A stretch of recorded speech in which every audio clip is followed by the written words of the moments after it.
What's up, everybody? Thanks so much for supporting Everyday Juggler on Patreon. Hopefully, the more supporters that I get, the more cool stuff I'll be able to create for you. Delaney agreed to come on and talk a little bit more about her practicing and her competing. So, Delaney, I was wondering if you could tell us, in our interview, you talked a little bit about the pyramid and some other practicing tips, but I was just wondering if you could go in more detail on, like, if you're going to set 2 hours aside, what does it look like before, and then during even?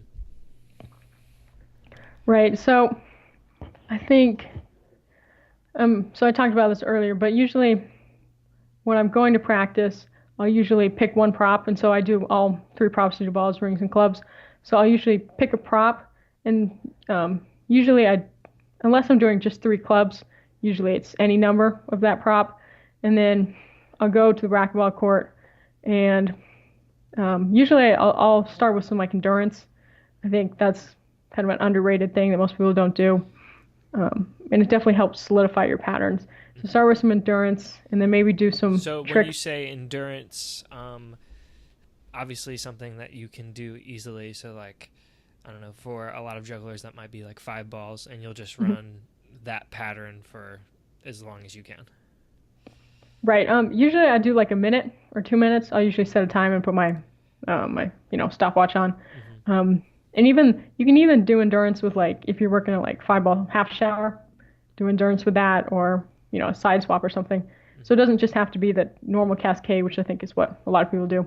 Okay. And then I'll usually start and do tricks that I can do pretty comfortably, but still aren't completely solid. And I'll kind of work on those a little bit. And then maybe some tricks I'm not so good at that I'm still kind of in the beginning stages. I can work on those. And we're Um, we're talking all with one of the prop, like all yeah, right like now we're all, working oh, on yeah, balls. yeah, balls. Okay. or Hmm. or rings, because Yeah, that's your favorite, right? yep. Um, and then usually I'll work with five, and then I don't usually spend a lot of time with six. If we're talking balls, and then usually I'll do seven, and then end with numbers. Um, it's probably not the best because I usually don't have enough as much time as I don't spend enough as much time as I should on numbers. Um, so usually put the more important things at the beginning of your practice, and then maybe things you're still kind of figuring out at the end. Mm-hmm. Do you ever write anything out like before practice?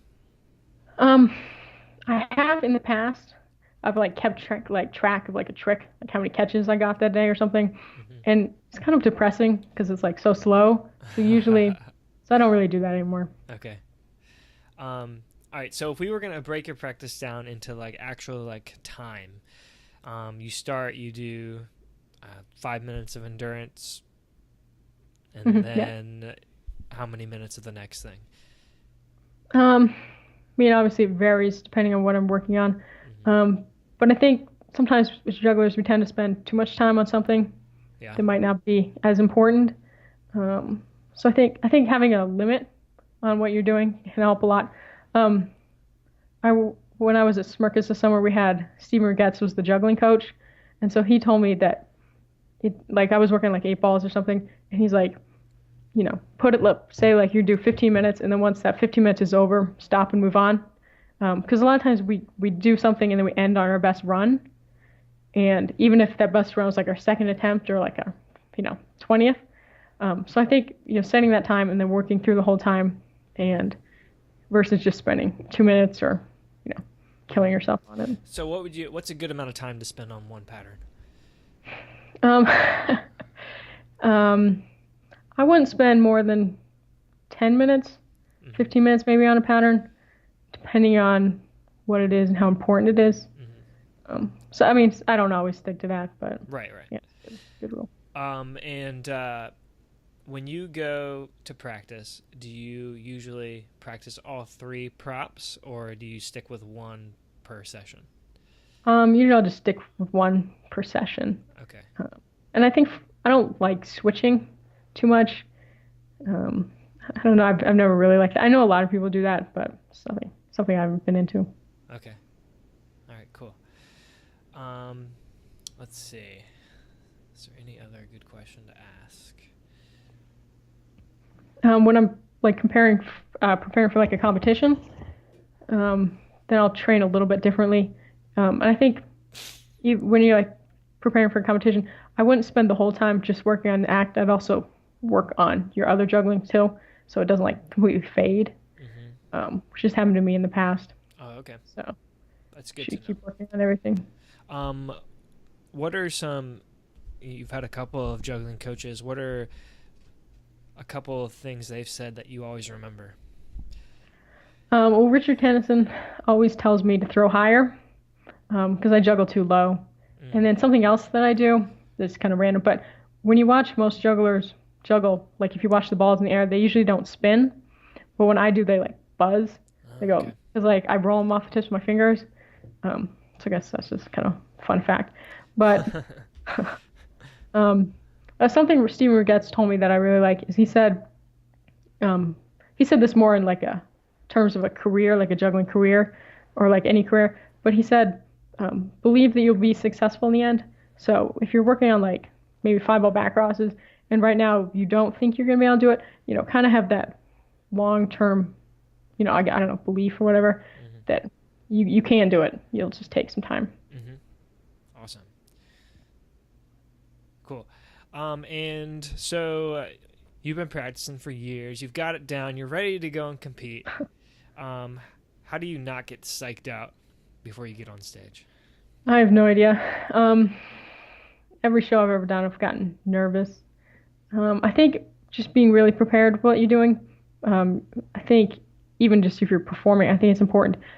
Um, I guess Richard, my coach, told me this, but he said there's no magic on stage when you're competing. So don't think that you're all of a sudden going to get to the IGA and be able to, run 5 club back crosses if it's not working in your practice. Yeah. So make sure that everything that you do in that performance you own completely, and you know that you can do that. So I mean, it's hard because you want to put your best out there, but Right. yeah. Have you found any ways to kind of simulate performing?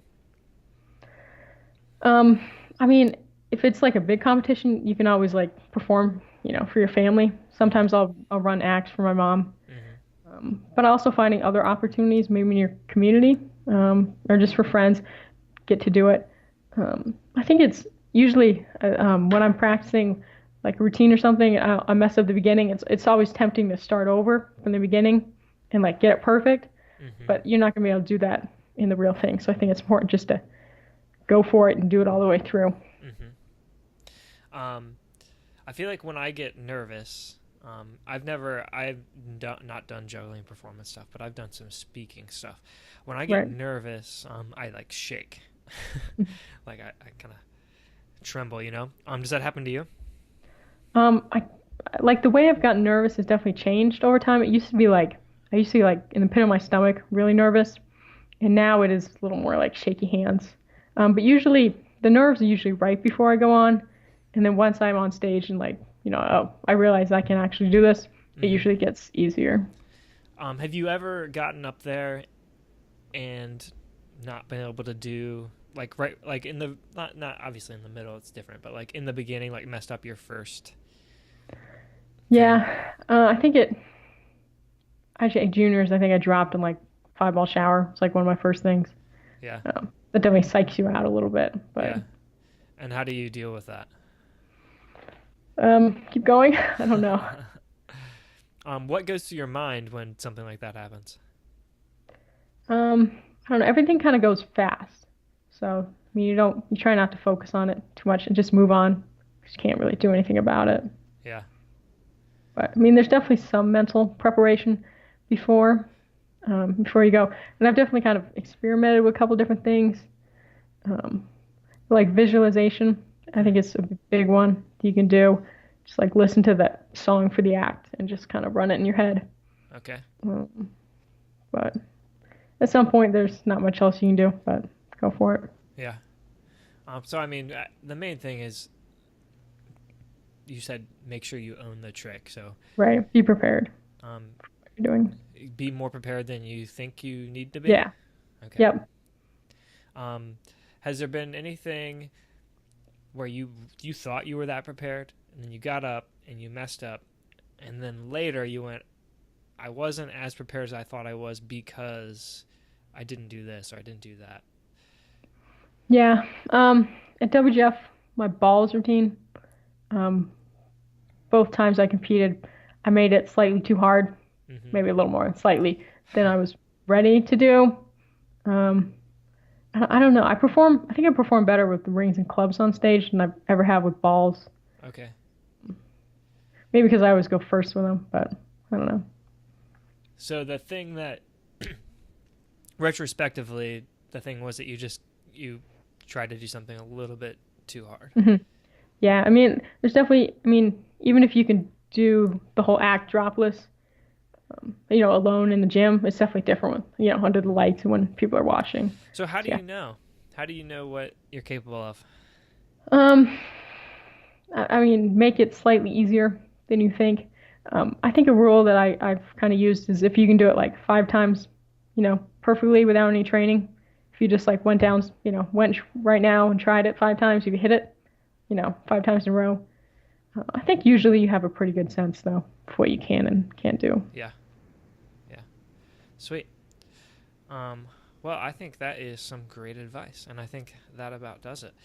Um, yeah. So thanks again for being No, interviewed thank you. twice, and really excited to that we've already shared some of your experiences with the world, and to share even more through this. And thanks everybody else for tuning in and being a supporter on Patreon. All right. See you later. Thank you.